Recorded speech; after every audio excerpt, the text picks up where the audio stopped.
السلام علیکم، میں ہوں آپ کی دوست مسکان علی۔ میں موجود ہوں اسلام آباد میں anti corruption anti crime forum کے چیئرمین اسد علی بیگ صاحب کے ساتھ۔ السلام علیکم سر۔ جی وعلیکم السلام۔ سر کچھ سوال ہیں جو میں آپ سے کرنا چاہوں گی، اجازت دیجیے؟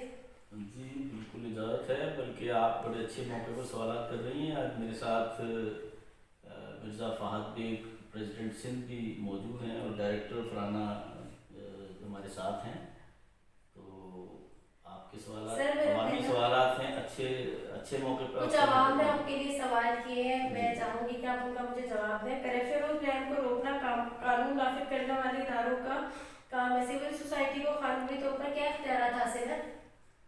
یہ بڑا اچھا سوال آپ نے کیا ہے، اور یہ بہت سارے لوگوں کے ذہن میں یہ سوال ہے، بلکہ ہمیں اس سلسلے میں وکلاء صاحبان نے بھی کافی اس پر بحث مباحثہ کیا، اور خاص طور پہ آپ کے صحافی جو حضرات ہیں وہ بھی یہ سوال کرتے ہیں کہ قانون نافذ کرنے والے اداروں کا اختیار تھا کرائم کو اور کرپشن کو روکنا، تو آپ ایک سول سوسائٹی کو میدان میں لے آئے ہیں، تو یہ کیسے ممکن ہے، یہ اختیار ان کو کیسے دیا جا سکتا ہے؟ تو اس کے لیے پوری دنیا میں یہ پرابلم پوری دنیا میں محسوس کیا گیا۔ کرپشن اور کرائم ادارے جو کام کر رہے ہیں، یہ پرابلم پاکستان میں نہیں ہے سر، کہ اداروں سے مایوسی کا معاملہ پوری دنیا کے اندر ہے، اور یہ مہذب دنیا، آپ یہ دیکھیے کہ UNO یونائٹڈ نیشنز آرگنائزیشن نے پوری دنیا میں ایک اجلاس 2003 میں ایک کنونشن اس پر باقاعدہ کرپشن اگینسٹ جو ہے ایک کنونشن بلایا، اور پوری دنیا کے لوگ جمع ہوئے ممالک، اور ان سب کا مشترکہ پرابلم سامنے آیا کہ اداروں کے آگے عوام بے بس ہے۔ تو اس بے بسی کو ختم کرنے کے لیے 2003 میں ایک قانون بنایا گیا، اور اس میں ٹرانسپیرنسی انٹرنیشنل کا بہت بڑا کردار ہے، جنہوں نے اس کے اوپر بڑی سرچ کی اور پوری دنیا کے اس کرپشن اور کرائم کے ماحول کو اس کے سرویز کیے، اور اس کے بعد اس کا سولوشن یہ نکالا کہ جب تک سول سوسائٹی کو یہ اختیار نہیں دیا جائے گا کہ وہ ان لا انفورسمنٹ ایجنسیز کے ساتھ سول سوسائٹی کی جو بے بسی ہے اس کو ختم جب تک ختم نہیں کیا جائے گا، کرپشن نہیں رک سکتی۔ اور پھر یہ ایک باقاعدہ قانون، انٹرنیشنل قانون لا بنایا گیا کہ سول سوسائٹیز اس میں آگے بڑھیں اور لا انفورسمنٹ ایجنسیز کی نگرانی کریں۔ یہ ایک قانون اتنا پاورفل بنایا گیا ہے، 2003 میں اس کے اوپر عمل درآمد ہوا، بنا، اور 2005 میں اس پہ امپلیمنٹیشن ہو گیا۔ پوری دنیا میں اس کے اوپر سول سوسائٹیز نے کام شروع کر دیا ہے۔ تو یہ ایک قانون بنا ہے باقاعدہ کہ لا انفورسمنٹ ایجنسیز، باقی محکمے تو ہیں ہی، لیکن یہ جو آپ نے بڑا عام بات سنی ہوگی کہ رشوت لیتے پکڑے گئے ہیں، رشوت دے کر چھوٹ جائیں گے، یعنی جن اداروں میں رشوت لینے والوں کو پکڑنا ہے وہی رشوت دے کے چھوڑ دیتے ہیں۔ تو یہ قانون بنایا گیا کہ ہم ان اداروں کی انکوائری کر سکتے ہیں، ان کے خلاف ایکشن لے سکتے ہیں، اور ہمیں پوری دنیا کو ایک قانون بنا کر ایک پاور سول سوسائٹی کو ٹرانسفر کر دی گئی، اور یہ قانون کے اوپر پوری دنیا میں عمل ہو رہا ہے، سول سوسائٹی کام کر رہی ہیں۔ لیکن مسئلہ یہ ہے کہ چونکہ اس کرپشن کو سمجھنے کے لیے سب سے پہلے تو آپ کو قوانین سمجھنے پڑتے ہیں، پھر آپ کو عملی تجربہ چاہیے کہ سرکاری محکمے ہمارے ان کا کیا فریم ہے، SOPs کیا ہیں، ان کے قوانین کیا ہیں، ان کے اختیارات کیا ہیں، پھر آپ کو اس میں کرپشن کس انداز سے ہو رہی ہے، عوام کے مسائل کیا ہیں، یہ جاننے کے بعد آپ کو قوانین کے اندر جو سکم ہے اس کو سمجھنا، قوانین کی سکم کو، اختیارات کو کیسے غلط استعمال کیا جا رہا ہے اس کو سمجھنا۔ تو یعنی یہ عام آدمی، جس طرح آپ دیکھتے ہیں کہ ہسپتال بنانے کے لیے کوئی بھی عام آدمی اٹھتا ہے، اسپتال سول سوسائٹی اسپتال بنا لیتی ہے، کوئی بھی اٹھتا ہے اور کوئی اسکول بنا لیتا ہے، لیکن اینٹی کرپشن کو سول سوسائٹی میں کام کرنے کے لیے عام آدمی اس میں کام نہیں کر سکتا۔ الحمدللہ اس حوالے سے اللہ کے فضل و کرم سے پچھلے 30 سال سے معاشرے کے اندر میں کام کر رہا ہوں۔ وکلا سے میرا بہت گہرا تعلق ہے، میں خود پڑھنے والا آدمی ہوں، اور الحمدللہ محکموں کے ساتھ کی کرپشن کے خلاف ایک عرصے سے میری جنگ جاری ہے. تو یہ اللہ کا شکر ہے کہ تجربات بھی زندگی کے ہیں اور قانونی اختیار چونکہ دے دیا گیا ہے. اب اس کو عمل درآمد کیسے کرنا ہے, اس کے فریم کیسے بنانے ہیں, اس کے اوپر پوری دنیا میں کام ہو رہا ہے. اور الحمدللہ پاکستان کے اندر یہ آپ پاکستانیوں کا فخر ہے کہ پاکستان میں اللہ نے ہمیں توفیق دی ہے کہ ہم اس پر کام کر رہے ہیں. اور الحمدللہ آپ کو یہ بات فخر سے میں یہ بات بتانا چاہتا ہوں کہ پوری دنیا میں ابھی تک کوئی سول سوسائٹی کوئی فریم نہیں لا سکی کرپشن روکنے کا. لیکن الحمدللہ میری یہ مضبوط ٹیم, خاص طور پہ ہمارے ساتھ یہ فرانہ بیٹھی ہوئی ہیں, ڈائریکٹر ہیں, اور ان کے ساتھ ہماری کافی ٹیم ہے جو پچھلے 7 سال سے سرچ کر رہے ہیں, قوانین کو دیکھ رہے ہیں, دنیا بھر کے فریمز کو دیکھ رہے ہیں, کرپشن کی شکلوں کو دیکھ رہے ہیں, ان کو روکنے کے طریقوں کے اوپر کام کر رہے ہیں. اور الحمدللہ پاکستان نے ایک ایسا, اس ہمارے فورم نے ایک ایسا ڈیزائن کر لیا ہے جو انشاءاللہ صرف پائلٹ پروجیکٹ کے طور پہ ہم اس کو لے کر آ رہے ہیں. اور انشاءاللہ یہ ماڈل پوری دنیا کے اندر جائے گا. سول سوسائٹی چونکہ ابھی تک اس پر کام نہیں کر پا رہی, تو ہم نے فارمیٹ نہ صرف پاکستان کے لیے یہ بنا رہے ہیں بلکہ انشاءاللہ پاکستان کے اندر بھی ہم اس کو عمل درآمد کریں گے. اور اب پوری دنیا انشاءاللہ ہمیں فالو کرے گی. یہ فارمیٹ پوری دنیا کے اندر اس کو کاپی کیا جائے گا انشاءاللہ. سر میرا دوسرا سوال ہے آپ سے, کیا آپ کو کرائم اور کرپشن روکنے کے لیے خود کارروائی کرنے یا کسی کو گرفتار کرنے کے اختیارات حاصل ہیں؟ ہاں, یہ بہت اچھا سوال ہے. یہ اکثر ہمارے لوگوں کی طرف سے آتا ہے سوال. دیکھیے بات یہ ہے کہ آپ کو پتا ہے وزیر اعظم عمران خان شور بجاتے ہیں کہ یہ کرپشن ہو گئی, لوٹ کے کھا گئے. تو کیا عمران خان صاحب خود کسی کو گرفتار کر سکتے ہیں؟ نہیں. عمران خان صاحب ایف آئی اے کو کہہ سکتے ہیں, نیب کو کہہ سکتے ہیں, مختلف اداروں کو آرڈر جاری کر سکتے ہیں. جس طرح عمران خان صاحب ان اداروں کو ان پر ایکشن لینے کے لیے کوئی اپنا آرڈر جاری کر سکتے ہیں, سول سوسائٹی کو یہ اختیار دے دیا گیا کہ ہم تمام اداروں کو جہاں پر دیکھتے ہیں ان کے دائرہ کار اور جہاں اس کے مطابق کوئی کرپشن اور کرائم دیکھیں گے تو ہم یہ بالکل ان کو یہ انفارم کریں گے اور وہ پابند ہیں کہ ہمارے اطلاع کے اوپر عمل درآمد کریں اور لوگوں کو ارسٹ کریں اور ان کے خلاف قانونی کارروائی کریں.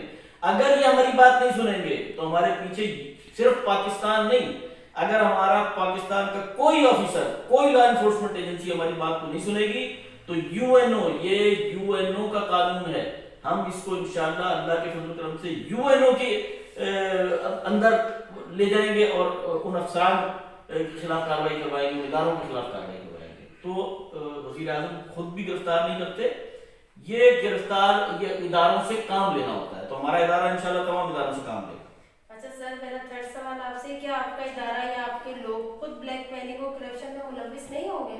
جی بالکل, یہ سوال آپ کے ذہن میں ہے, لیکن یہ میں آپ کو بتاؤں, عوام ظاہر ہے عوام مایوس ہوتی ہے جب آپ رہنما کے طور پہ سامنے آتے ہیں اور خود ہی رہزن بن جاتے ہیں. اور اسی بات کو مد نظر رکھتے ہوئے 2014 میں نے اس فورم کو انٹروڈیوس کرایا, اس کی بنیاد رکھی. 7 سال ہو گئے ہیں, ابھی تک پورے پاکستان کے اندر نہ میں اجازت دے رہا ہوں لوگوں کو کام کرنے کی, نہ میں ہر کسی کو اپنے ساتھ شامل کرنے کے لیے تیار ہوں. پورا پاکستان ہمارے ساتھ کھڑا ہونے کے لیے تیار ہے کیونکہ کرپشن سے تو سب لوگ پریشان ہیں اور ہر آدمی زیادہ رکے. لیکن مسئلہ یہ ہے کہ یہی سوال ہمارے ذہن میں ہے کہ اگر ہم غلط لوگوں کو اپنے ساتھ کھڑا کر لیں گے اور وہ لوگ ہی ہمارے ادارے کے ساتھ کھڑے ہو کر بلیک میلنگ شروع کر دیں, کوئی خود رشوت لینا شروع کر دیں, تو عوام تو مایوس ہو جائے گی, اس قانون کا کوئی فائدہ نہیں دے. اس لیے ہم سب سے پہلے پاکستان کا جو بہترین ادارہ جسے اللہ کے فضل و کرم سے میں اپنے مختلف پروگراموں میں اپنی تقریروں میں بتا چکا ہوں کہ پاکستان کے اندر سب سے جو بہترین ادارہ ہے ڈسپلن کے اعتبار سے اور ٹالرنس کے, کرپشن ٹالرنس کے اعتبار سے, 0 ٹالرنس ہے آرمی کے اندر. تو میں الحمدللہ پورے پاکستان کے اندر میری کوشش ہے کہ جو آرمی ریٹائرڈ آفیسرز ہیں وہ, اور خاص طور پہ ریٹائرمنٹ کے بعد بھی جن کی شہرت اب بھی پازیٹیو ہے, میں آپ کو بتاؤں کہ آرمی کے ریٹائرڈ آفیسرز بھی وہ باہر جب سویلینز میں آ جاتے ہیں تو وہ کچھ کرتے ہیں جو سویلین نہیں کر رہے ہوتے. تو میں یہ بالکل واضح طور پہ بات واضح کر دینا چاہتا ہوں کہ وہ لوگ جن کی شہرت اچھی ہے عوام کے اندر ان کا کردار، ان کی شہرت، اور شہرت جو ہے جس سے پتہ چلے کہ وہ غریبوں کے مسیحا ہیں، ان کا کردار سول سوسائٹی میں نظر آتا ہو. تو سب سے پہلے آرمی کے لوگ ہیں جن کو میں پورے پاکستان کے اندر ترجیح دے رہا ہوں، ان کو اپنے ساتھ شامل کر رہا ہوں اس میں، تاکہ ایک اچھے ادارے کے ساتھ کام کرنے والے لوگ ہمارے ساتھ کھڑے ہوں اور وہ ڈسپلن کو سمجھنے والے لوگ ہیں. اور انشاءاللہ میں امید کرتا ہوں کہ ان کے اگر اچھے لوگ ہمارے ساتھ مل جائیں گے تو یقیناً وہ ایسی گھٹیا رویوں سے اور بلیک میلنگ اور ایسی کرپشن کے اندر ملوث سے امید ہے کہ مجموعی طور پہ بچیں گے. نمبر 2، ہم بزنس کلاس کو ساتھ لے رہے ہیں. بزنس کلاس کو ہم ان لوگوں کو لیں گے جو لوگ اس ادارے کے اخراجات میں معاون ہوں گے، جو کرپشن کو روکنے کے لیے اس ادارے کو فنڈنگ کریں گے. فنڈنگ کرنے والے کو ہی ہم یہ اختیار دیں گے کہ وہ نگرانی بھی کرے. جہاں پر ہمارے ادارے میں کہیں ایسی کوئی خرابی محسوس کرے، اس کو ہم پورا ادارے کے اندر اس کو یہ حق دیں گے، اختیار دیں گے کہ وہ اس میں اپنا رائے، اپنا حق کو اختیارات کو استعمال کرتے ہوئے جہاں پہ کمزوری محسوس کرے اس کمزوری کو دور کرنے کے لیے وہ اپنا کردار ادا کرے. نمبر 3، ہم سول سوسائٹی کا ایسا فریم بنا رہے ہیں کہ انشاءاللہ وفاق سے لے کے یوسی تک ہم سول سوسائٹی کو اپنے ساتھ لے رہے ہیں، اور وہاں کی عوام اگر ہمارے رپورٹ کرے گی، ہم انشاءاللہ آن لائن سسٹم بھی ویب سائٹ کے ذریعے دے رہے ہیں کہ کمپلین ہمیں ہمارے اپنے لوگوں کے خلاف کمپلین ہم تک پہنچ سکے. اور سول سوسائٹی مقامی جو ہے جہاں پر ہمارے لوگ ہوں گے، جن کے پاس اختیارات ہوں گے، جو ہمارے آفیسرز ہوں گے، ان کی نگرانی سول سوسائٹی کرے گی. اور ظاہر ہے جن کو ریلیز چاہیے، جن کو اداروں سے پریشانی ہے، محکموں سے پریشانی ہے، وہی لوگ اگر ہمارے لوگوں سے مطمئن نہیں ہیں اور کمپلین کریں گے کہ یہ آپ کے لوگ یہاں پر انصاف کا تقاضے پورے نہیں کر رہے، تو اللہ کے فضل سے سول سوسائٹی کی نگرانی ہمارے لیے بہت معتبر ثابت ہوگی. تو انشاءاللہ ہم ایسا سسٹم بنا رہے ہیں کہ سب سے پہلے تو ہمارے اپنے لوگ کرپشن نہ کر سکیں، ایسی کوئی بلیک میلنگ نہ کر سکیں، اور اگر کرنے کی کوئی ظاہر انسان ہے، اگر ایسے غلط لوگ ہمارے اندر آ بھی جائیں تو اس کو کاؤنٹر کیسے کیا جائے گا، کیسے اس کی نگرانی ہو سکے گی، یہ پورا ایک فریم بنا رہے ہیں. یہی وجہ ہے کہ 7 سال ہو گئے میں نے اس کو بالکل عوام کے اندر تیزی سے پھیلانے کی ابھی تک کوشش نہیں کی، تاکہ میں چاہتا ہوں کام تھوڑا سا تاخیر سے ہو جائے، لیکن پاکستانی عوام مایوس نہ ہو کہ ہم بھی ایک بلیک میلر بن کر سامنے آ جائیں، کرپٹ لوگوں کی طرح سامنے آ جائیں. نہیں، تاخیر ہو رہی ہے، کوئی بات نہیں، لیکن انشاءاللہ ہم اس ادارے کو جیسے جیسے آگے بڑھائیں گے، آپ دیکھیں گے کہ پاکستان کی 22 کروڑ عوام ہم پر اعتماد بھی کرے گی، اور انشاءاللہ اللہ کے فضل و کرم سے اس پاکستان کو کرپٹ اور ان کرمنل لوگوں سے نجات دلا کر دم لیں گے اللہ کے فضل سے. سر اللہ تعالیٰ آپ کو کامیابی دے. میرا نیکسٹ کوشچن آپ سے ہے، آپ سول سوسائٹی کو کرپشن کے خلاف کیا اور کس طریقے سے اپنا کام پلان کر رہے ہیں آگے؟ جی، اس میں 3 چیزوں کو بنیاد بنایا، اور یہ ہم نے نہیں بنایا، یہ UN نے جب اس کے اوپر اجلاس ہوا تو اس کو بہت ساری چیزیں ڈسکس ہوئی ہیں، اور یہ انٹرنیشنل لیول پر 3 چیزیں طے ہوئی. Number 1 awareness. پہلے نمبر پہ ہے اویئرنیس، میں آپ کو اس کی وضاحت کرتا ہوں اویئرنیس کیا ہے. نمبر 2 ہے ریفارم، اور نمبر 3 ڈیناؤنسنگ آف کرپشن. یہ 3 چیزوں کو بنیاد بنایا گیا ہے.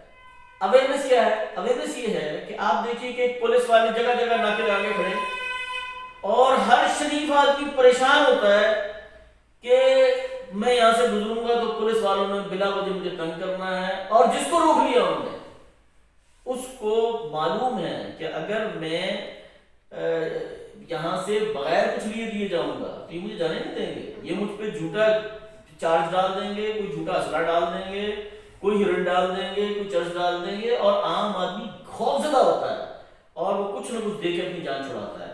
اب وجہ کیا ہے؟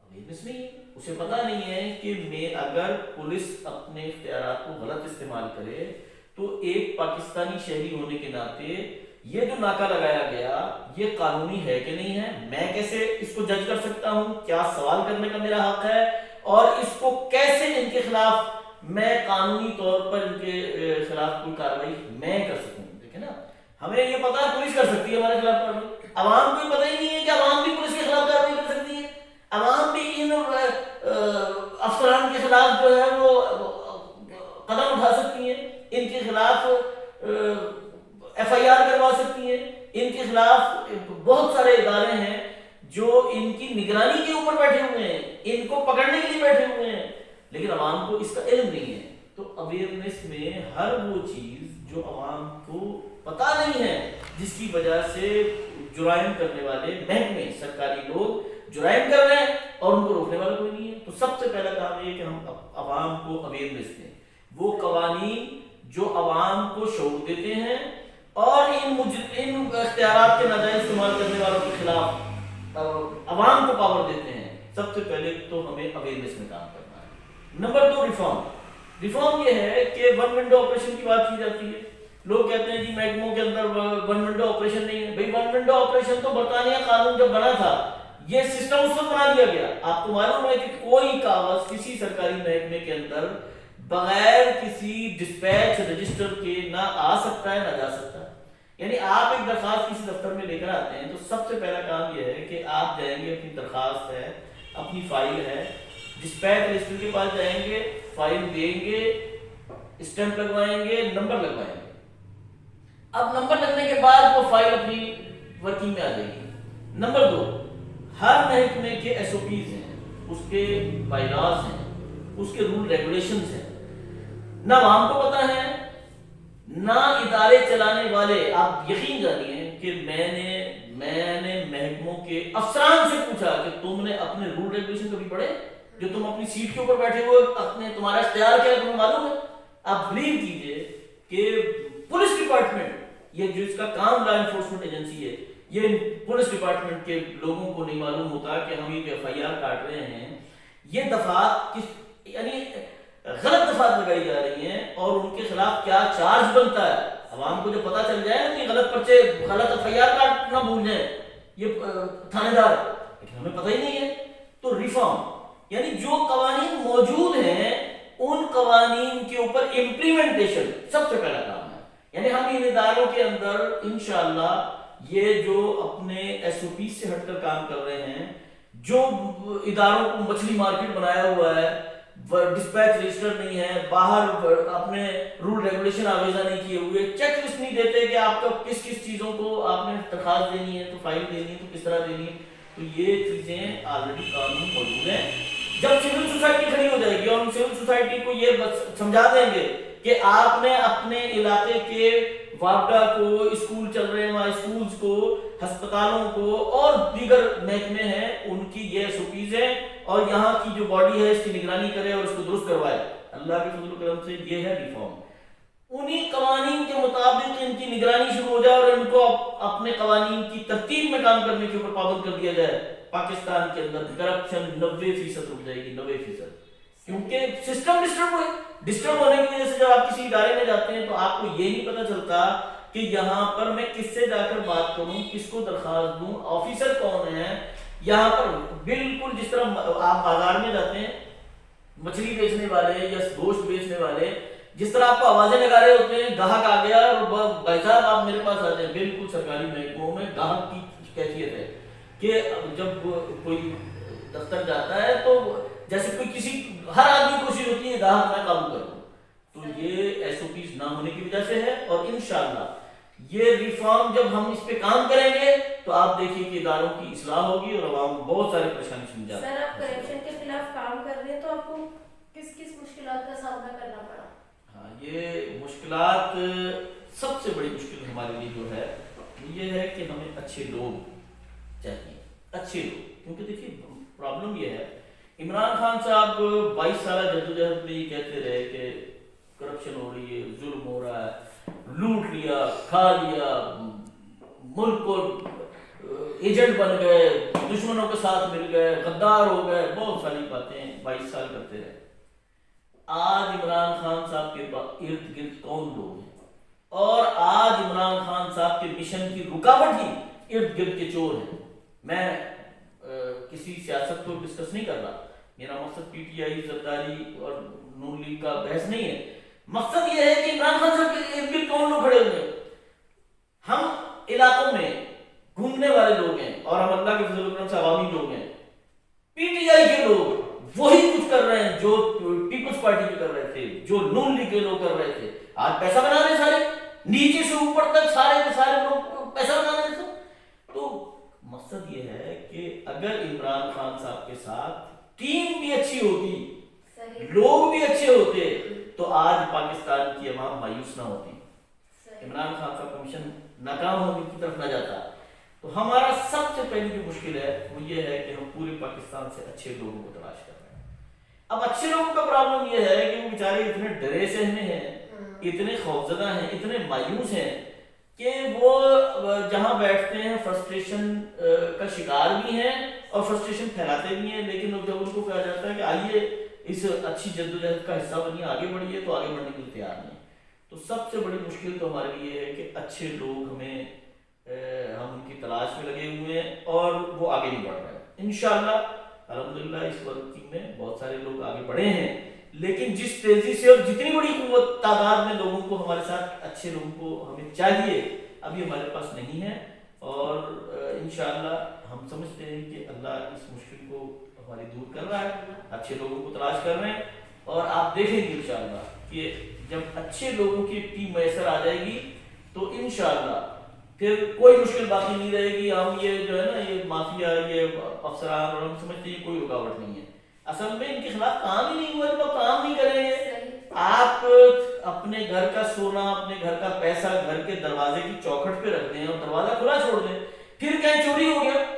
بات یہ ہے کہ اس کو اٹھائیں, الماری میں بند کریں, تالا لگائیں, گھر کا دروازہ بھی بند کریں, گھر پہ چوکیدار بھی بٹھائیں. پھر آپ کے سونے کیسے چوری ہو سکتا ہے؟ نہیں ہو سکتا.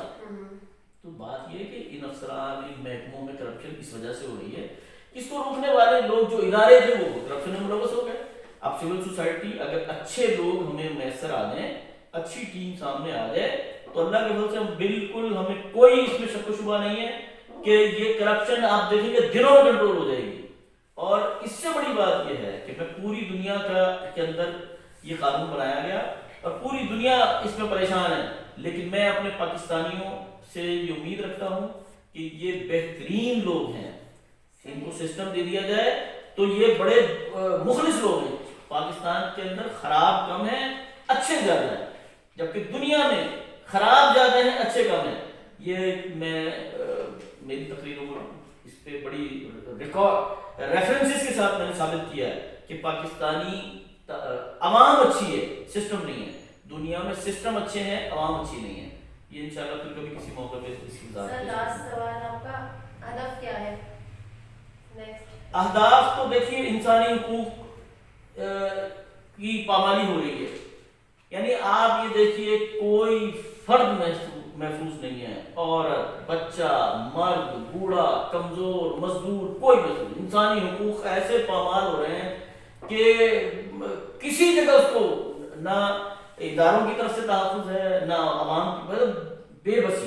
انسانی حقوق کی ایسی پامالی کا سلسلہ جاری ہے. نمبر 2 جمہوریت. آپ دیکھیے جمہوریت کے بارے میں ہم سب شور مچا رہے ہیں, جمہوریت کبھی کسی کو آزماتے ہیں, کبھی کسی کو آزماتے ہیں. کیونکہ بھائی مسئلہ یہ ہے سول سوسائٹی جب تک جاگے گی نہیں, کھڑی نہیں ہوگی, یہ جمہوریت نہیں صحیح ہو سکتی. اس کی وجہ یہ کیا ہے؟ دیکھیے اس کی وجہ یہ ہے کہ یہ کرپشن جو سلسلہ جاری ہے, یہ کرپشن کے سلسلے کو جاری رکھنے کے لیے ان کے ساتھ کرمنلز ملے ہوئے ہیں, اور وہی کرمنلز آپ کا کونسلر بنتا ہے. علاقے کا جو بدماش, جو لٹیرا, جو جوا چلا کے اڈے چلا رہا ہے, جو کرمنل ہے, بدماش ہے, اس کے ڈیروں کے اوپر لوگ بدماش اسلحہ لے کے بیٹھنے والے ہیں, وہی آپ کے علاقے کا کونسلر بنتا ہے, وہی آپ کا ناظم بنتا ہے, وہی ایم ایل اے بنتا ہے, وہی ایم پی اے بنتا ہے. شریف آدمی آج اس سیاست میں آ ہی نہیں سکتا. تو اس سیاست میں نہ آنے کی وجہ کیا ہے؟ کرپشن. کیونکہ غریب ایک شریف آدمی کو تحفظ حاصل نہیں ہے, وہ سیاست میں کھڑا ہوتا ہے, بدماش اس کو ایک میسج بھیجتا ہے کہ آپ بیٹھ جائیں ورنہ آپ کو لٹا دیا جائے گا. اور کیا آپ کو معلوم نہیں ہے پاکستان میں کتنے قدم ہوتے ہیں؟ شریف آدمی تو الیکشن میں آنے کے لیے تیار نہیں ہے. تو جمہوریت ہمارے ملک کے اندر